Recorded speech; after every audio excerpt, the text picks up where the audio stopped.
Okay, so we're talking about long-term liabilities. Mercifully, we only talk about two kinds. We're going to be doing bonds payable and notes payable.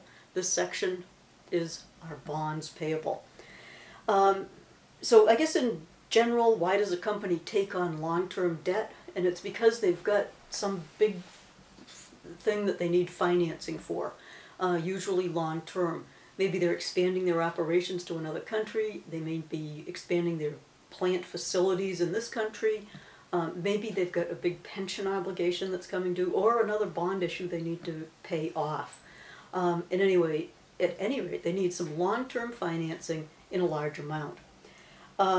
So companies and governments, we don't do government accounting here, but sometimes it helps you to understand sort of the nature of bonds. Both companies and governments can issue bonds. And on Blackboard, I have a section, it's an optional, but it describes some of the green bonds that Massachusetts has been issuing to just fund big, sort of clean energy projects. We've already gone over what a company would issue bonds for. Usually, a company will borrow a set amount of money by issuing bonds, and then they have to repay that after 10 or 20 years, whatever the term of the bond is. But every year, the company or government will make interest payments to all the bond holders, usually twice a year, semi-annually. We'll cover all of the accounting for this later, but it's just to give you an idea of how it works. Okay, so I guess the difference between bonds payable and notes payable: a company can borrow large sums of money from a single bank or a creditor and have a notes payable.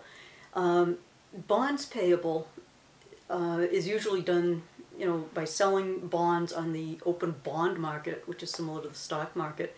And these bonds are bought by a bunch of different creditors. So a note payable is usually due to one person or one entity, the First National Bank.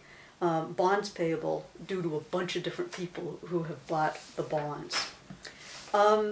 Okay, so the company has to file with the Securities and Exchange Commission before doing a bond issue. They do up a bond indenture agreement, which is the contract that describes everything to do with the bond. And then the company will issue the bonds. I guess in terms of long-term financing, one thing that the book covers, you can do a notes payable, you can do bonds payable. Both of those are what's referred to as debt financing because they involve liabilities. There's also another way to raise money, which is by issuing more stock. And because that's in the stockholders' equity section, that's referred to as equity financing. So there's an example that they do. I think one of the brief exercises does this as well. We kind of assume that there's about 100,000 shares of stock out to begin this problem. And it's really comparing why a company might issue stock over bonds or bonds over stock. So basically, say a company needed to raise some money, they could issue more shares of stock. And what would be the impact of that versus issuing, the bonds? So if we compare the company, say this is their income before interest and taxes. Bond interest is tax deductible. So you end up with higher expense. Actually, I'll just go like this. We'll have higher expense, and so we'll have lower taxable income,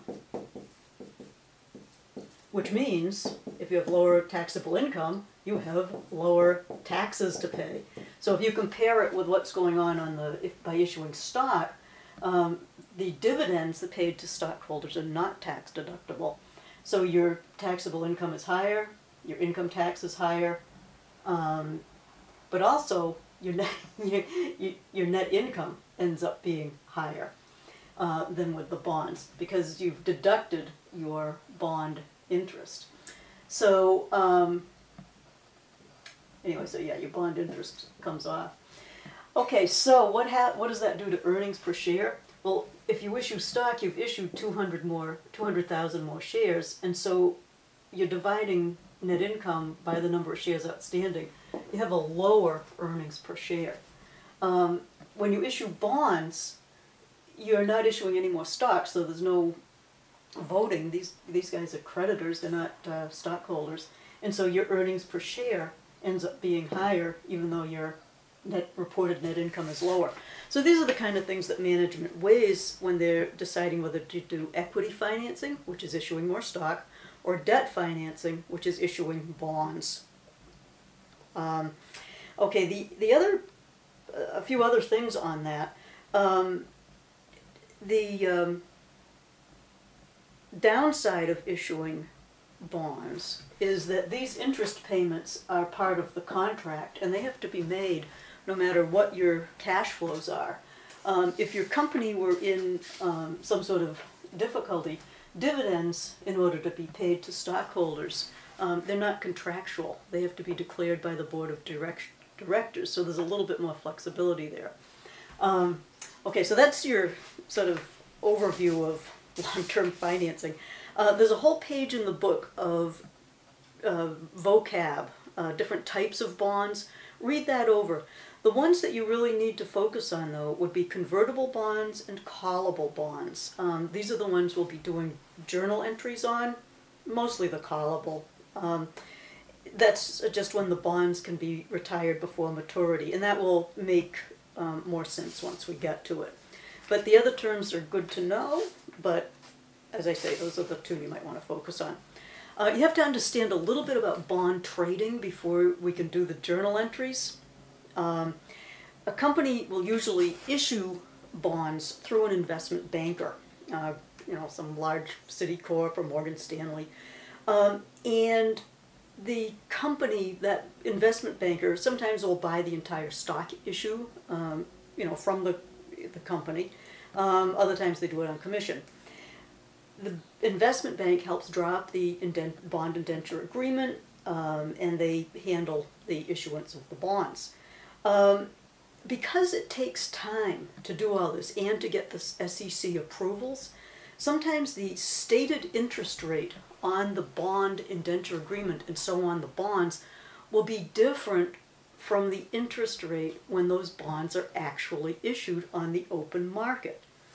And so that can just add a little complexity to our journal entries.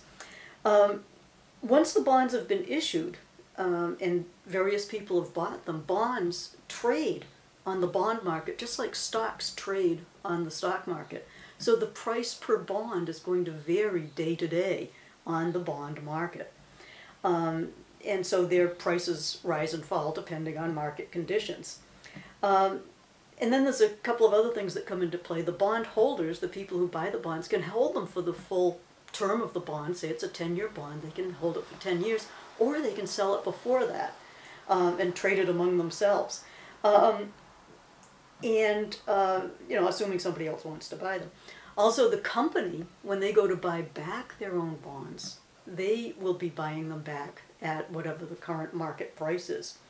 So that all of this information will be helpful when it comes to doing the journal entries for bonds payable, which is what we'll get to next.